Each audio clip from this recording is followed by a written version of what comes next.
Hello, ഇന്നത്തെ നമ്മുടെ video എന്ന് പറയുന്നത് തൈറോയിഡിനെ കുറിച്ചിട്ടുള്ള വീഡിയോ ആണ്. മെയിനായിട്ട് സ്ത്രീകളിലാണ് തൈറോയിഡ് കൂടുതലായിട്ട് കാണപ്പെടുന്നത്. പുരുഷന്മാരിലും ഉണ്ടാവാറുണ്ട്. അപ്പോൾ എന്താണ് തൈറോയിഡ് എന്നും നമ്മുടെ ശരീരം മുൻകൂട്ടി നമുക്ക് കാണിച്ചു തരുന്ന കുറേ ലക്ഷണങ്ങളും ഉണ്ട്. അപ്പോൾ അതിനെക്കുറിച്ചിട്ടുള്ള ഒരു ഡീറ്റെയിൽഡ് ആയിട്ടുള്ള വീഡിയോ ആണിത്.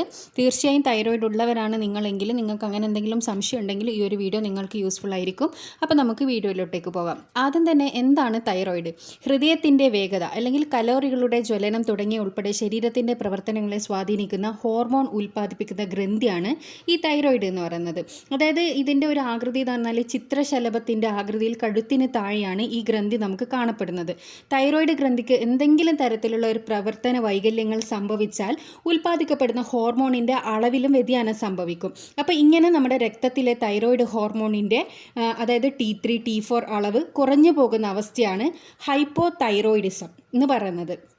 അതിന് അമിതവണ്ണം, അമിതമായ ക്ഷീണം, വന്ധ്യത, മലബന്ധം, ശബ്ദത്തിൽ പതർച്ച, അമിതമായ തണുപ്പ്, മുഖത്തും കാലിലും നീര്, മുടി കൊഴിയുക, ഇതൊക്കെ പ്രധാനപ്പെട്ട ഒരു ലക്ഷണങ്ങളാണ്. അതുപോലെ തൈറോയ്ഡ് ഹോർമോണുകൾ അമിതമായി ഉൽപ്പാദിപ്പിക്കപ്പെടുന്ന അവസ്ഥയാണ് ഹൈപ്പർ തൈറോയിഡിസം എന്ന് പറയുന്നത്. അപ്പോൾ അമിത ക്ഷീണം, അമിതമായ വിശപ്പ്, ശരീരഭാരം കുറയുക, ഹൃദയമിടിപ്പ് വർദ്ധിക്കുക, വിറയൽ, അതേപോലെ അമിതമായ വിയർപ്പ്, ഉഷ്ണം സഹിക്കാനാവാതെ വരിക, ആകാംക്ഷ, ഉറക്കക്കുറവ്, അതുപോലെ തന്നെ സ്ത്രീകളിലാണെങ്കിൽ മാസമുറയിലെ വ്യതിയാനങ്ങൾ, കണ്ണ് പുറത്തേക്ക് തള്ളി വരിക, ഇവയൊക്കെയാണ് പ്രധാനപ്പെട്ട ഒരു ലക്ഷണങ്ങൾ എന്ന് പറയുന്നത്. അപ്പോൾ തൈറോയിഡ് രോഗങ്ങൾ എന്തെല്ലാമെന്ന് വെച്ചാൽ goitre, hyper thyroidism, hypothyroidism, thyroiditis, അതുപോലെ തൈറോയിഡ് ക്യാൻസർ എന്നിവയാണ് പ്രധാന തൈറോയിഡ് രോഗങ്ങൾ. അപ്പോൾ നമുക്ക് നമ്മുടെ ശരീരം മുൻകൂട്ടി കാണിച്ചു തരുന്ന കുറച്ച് ലക്ഷണങ്ങൾ എന്തെല്ലാമെന്നുള്ളത് നമുക്ക് അടുത്തതായിട്ട് നോക്കാം. അപ്പോൾ ഈ ലക്ഷണങ്ങൾ ഒരിക്കലും നിങ്ങൾ അവോയ്ഡ് ചെയ്യാൻ പാടില്ല. നിങ്ങൾക്ക് ഇങ്ങനെയുള്ള എന്തെങ്കിലും സിംറ്റംസ് ഉണ്ടെന്നുണ്ടെങ്കിൽ നിങ്ങൾ തീർച്ചയായും ഒരു ഡോക്ടറെ കണ്ടിട്ട് ഇതിൽ ഏത് തരം തൈറോയിഡാണ് നിങ്ങൾക്കുള്ളത് എന്നുള്ളൂ അതിനനുസരിച്ചുള്ള മരുന്ന് നിങ്ങൾ കഴിക്കേണ്ടതാണ്. അപ്പോൾ ഈ ഒരു തൈറോയിഡ് രോഗം നമ്മൾ മുമ്പേ കണ്ടെത്തുകയാണെങ്കിൽ ഇതിൻ്റെ ചികിത്സ വളരെ എളുപ്പമാണ്. അപ്പോൾ നമുക്ക് നോക്കാം ലക്ഷണങ്ങൾ എന്തെല്ലാമെന്നുള്ളത്. ഈ ഒരു ലക്ഷണങ്ങൾ നിങ്ങൾ ഒരിക്കലും നിസ്സാരമാക്കി കാണാനും പാടില്ല. ആദ്യത്തേതാണ് ക്ഷീണം. രാവിലെ ഉണരുമ്പോഴേ നമുക്ക് ക്ഷീണം ഉണ്ടാവും. രാത്രി നമ്മൾ ഒരുപാട് നേരം അതായത് ഏകദേശം ഒരു 10 മണിക്കൂറോളം ഉറങ്ങിയാലും പിറ്റേന്ന് എണീച്ചാലും നമുക്ക് ഭയങ്കരമായിട്ടുള്ളൊരു ക്ഷീണം തോന്നും. നമുക്ക് ഒന്നും ചെയ്യാൻ വേണ്ടിയിട്ടുള്ള ഒരു ഇൻട്രസ്റ്റ് ഉണ്ടാവില്ല. ഇത് തൈറോയിഡ് രോഗങ്ങളുടെ സൂചനയാണ്. തൈറോയിഡ് ഹോർമോണുകളുടെ പ്രവർത്തനം കൂടിയാലും കുറഞ്ഞാലും നമുക്ക് ക്ഷീണം അനുഭവപ്പെടും. ഹൈപ്പർ തൈറോയിഡിസം ഉള്ളവരിലാകട്ടെ രാത്രിയിൽ ഉറക്കം കിട്ടാത്തൊരവസ്ഥ വരും. അതുപോലെ പകൽ മുഴുവൻ അവർ തളർന്നു കാണപ്പെടുകയും ചെയ്യും. ഹൈപ്പർ തൈറോയിഡിസം ഉള്ള ചിലർ പതിവിലേറെ ഊർജ്ജസ്വലരായി കാണപ്പെടാറുമുണ്ട്. പിന്നെ അടുത്ത ഒരു പ്രധാനപ്പെട്ട ഒന്നാണ് നമ്മുടെ വെയിറ്റ് കുറയുക, കൂടുക. അതുകൊണ്ട് നന്നായി വ്യായാമം ചെയ്യുന്നുണ്ട്, എന്നാൽ കൊഴുപ്പും കാലറിയും കുറഞ്ഞ ആഹാരമാണ് കഴിക്കുന്നത്, എന്നിട്ടും ഭാരം കുറയുന്നതേ ഇല്ല. ഇത് ഹൈപ്പോതൈറോയിഡിസത്തിൻ്റെ ലക്ഷണമാണ്. അതുപോലെ തന്നെ തൈറോയ്ഡ് ഹോർമോണുകൾ കൂടിയാൽ ശരീരഭാരം കുറയും, ഹോർമോൺ കുറഞ്ഞാൽ ശരീരഭാരം കൂടും. അതിനാൽ നമ്മുടെ വെയിറ്റ് നമുക്ക് ഒരു പ്രധാനപ്പെട്ട ലക്ഷണമായിട്ട് ഹൈപ്പോതൈറോയിഡിസത്തിൻ്റെയും ഹൈപ്പർ തൈറോയിഡിസത്തിൻ്റെയും ലക്ഷണമായിട്ട് കാണാം. പിന്നെ മറ്റൊന്നാണ് ഉത്കണ്ഠയും വിഷാദവും. നമ്മൾ പറയൂല ആങ്സൈറ്റി, ഡിപ്രഷൻ എന്നൊക്കെ.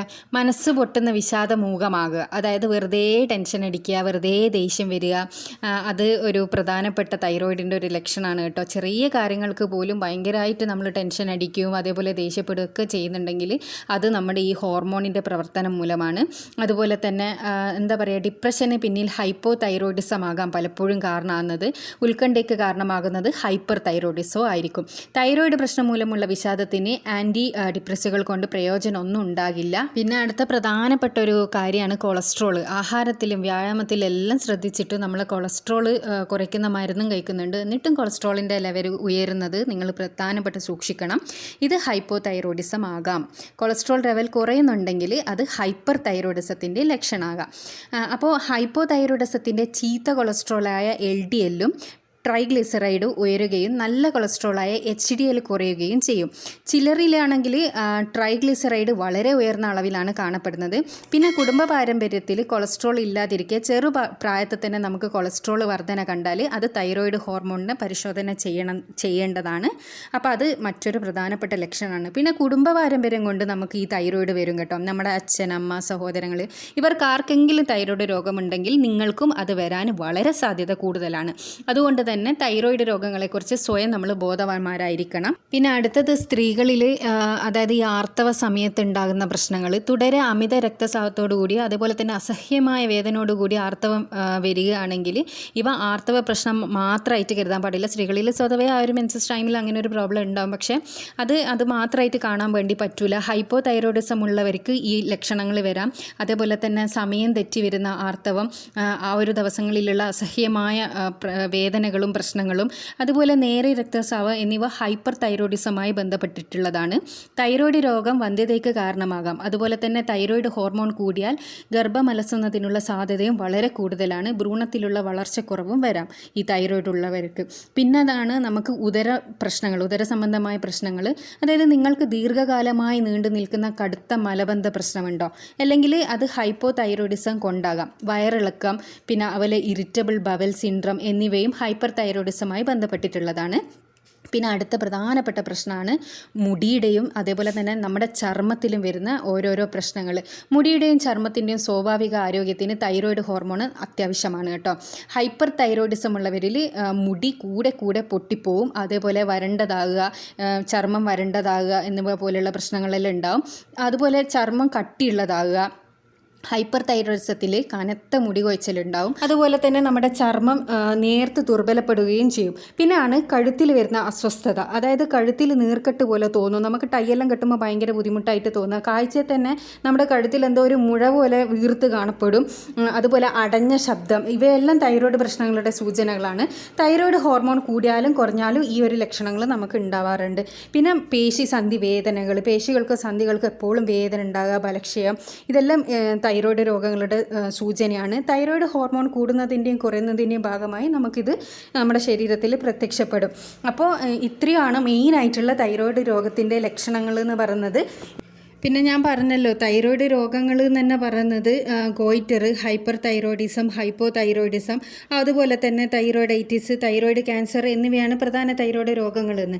ഇവയിൽ ഗോയിറ്റർ ആണെങ്കിൽ തൈറോയിഡ് രോഗങ്ങളിൽ എല്ലാവർക്കും പരിചിതം എന്ന് പറയുന്നത് ഗോയിറ്ററാണ്. തൈറോയിഡ് ഗ്രന്ഥി പ്രകടമായ രീതിയിൽ വലിപ്പം വഹിക്കുന്ന അവസ്ഥയ്ക്കാണ് ഈ ഗോയിറ്റർ എന്ന് പറയുന്നത്. അതുപോലെ തന്നെ ഹൈപ്പർ തൈറോയിഡിസം ആണെങ്കിൽ തൈറോയിഡ് ഹോർമോണിൻ്റെ അളവ് ശരീരത്തിൽ വർദ്ധിച്ചാലുണ്ടാകുന്ന അവസ്ഥയാണ് ഈ ഹൈപ്പർ തൈറോയിഡിസം എന്ന് പറയുന്നത്. അഥവാ തൈറോടോക്സിക്കോസിസ് എന്നും പറയും. 20-50 വയസ്സിനിടയിൽ പ്രായമുള്ള സ്ത്രീകളിലാണ് ഈ രോഗം ഏറ്റവും സാധാരണയായിട്ട് കണ്ടുവരുന്നത്. പിന്നുള്ളതാണ് ഹൈപ്പോതൈറോയിഡിസം എന്ന് പറഞ്ഞല്ലോ. അപ്പോൾ തൈറോയിഡ് ഗ്രന്ഥിയുടെ പ്രവർത്തനക്കുറവ് മൂലം ഹോർമോണുകളിൽ കുറയുന്ന അവസ്ഥയാണ് ഈ ഹൈപ്പോതൈറോയിഡിസം എന്നും പറയുന്നത്. അതുപോലെ തന്നെ തൈറോയിഡൈറ്റിസ് എന്ന് പറയുന്നുണ്ട്. അതെന്താണെന്ന് വെച്ചാൽ ഈ തൈറോയിഡ് ഗ്രന്ഥിയുടെ കോശങ്ങളിൽ ഉണ്ടാകുന്ന നീർക്കെട്ടാണത് തൈറോയിഡൈറ്റിസ് എന്ന് അറിയപ്പെടുന്നത്. കാരണങ്ങളുടെ അടിസ്ഥാനത്തിൽ തൈറോയിഡൈറ്റിസ് തന്നെ 4 വിഭാഗത്തിലുണ്ട്. അതായത് ഹഷിമോട്ടോസ് തൈറോയിഡൈറ്റിസ് ഉണ്ട്, അതുപോലെ തന്നെ പോസ്റ്റ് പാർട്ടം തൈറോയിഡൈറ്റിസ് ഉണ്ട്, തൈറോയിഡ് ക്യാൻസർ എന്ന് പറഞ്ഞിട്ട്. തൈറോയിഡ് ക്യാൻസർ വളരെ ചുരുക്കമായി കാണപ്പെടുന്ന രോഗാവസ്ഥയാണ് ഈ തൈറോയിഡ് ക്യാൻസർ. മുമ്പെയുള്ള രോഗനിർണയത്തിലുള്ള 95% രോഗികളെയും സുഖപ്പെടുത്താം. അതായത് മുമ്പേ അറിയുകയാണെങ്കിൽ സ്ത്രീകളിലാണ് തൈറോയിഡ് ക്യാൻസർ കൂടുതലായും കാണപ്പെടുക. അപ്പോൾ ഇതൊക്കെയാണ് വിവിധ തരം തൈറോയിഡുകളും അതേപോലെ തന്നെ തൈറോയിഡ് കൊണ്ടുള്ള ലക്ഷണങ്ങളൊക്കെ ഞാൻ ഈ വീഡിയോയിൽ കൂടി പറഞ്ഞിട്ടുണ്ട്.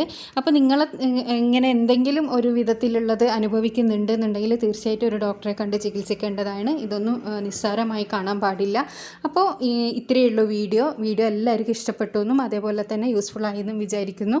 ഇതുപോലെയുള്ള യൂസ്ഫുൾ ആയിട്ടുള്ള വീഡിയോസുമായിട്ട് ഇനി വീണ്ടും കാണാം. ചാനൽ സബ്സ്ക്രൈബ് ചെയ്യാത്തവരാണെങ്കിൽ ദയവ് ചെയ്തൊന്ന് സബ്സ്ക്രൈബ് ചെയ്യുക. നിങ്ങൾക്കിത് യൂസ്ഫുൾ ആയെന്ന് തോന്നുന്നുണ്ടെങ്കിൽ മറ്റുള്ളവരിലേക്കും ഇത് ഷെയർ ചെയ്യുക. അപ്പോൾ താങ്ക്സ് ഫോർ വാച്ചിങ്.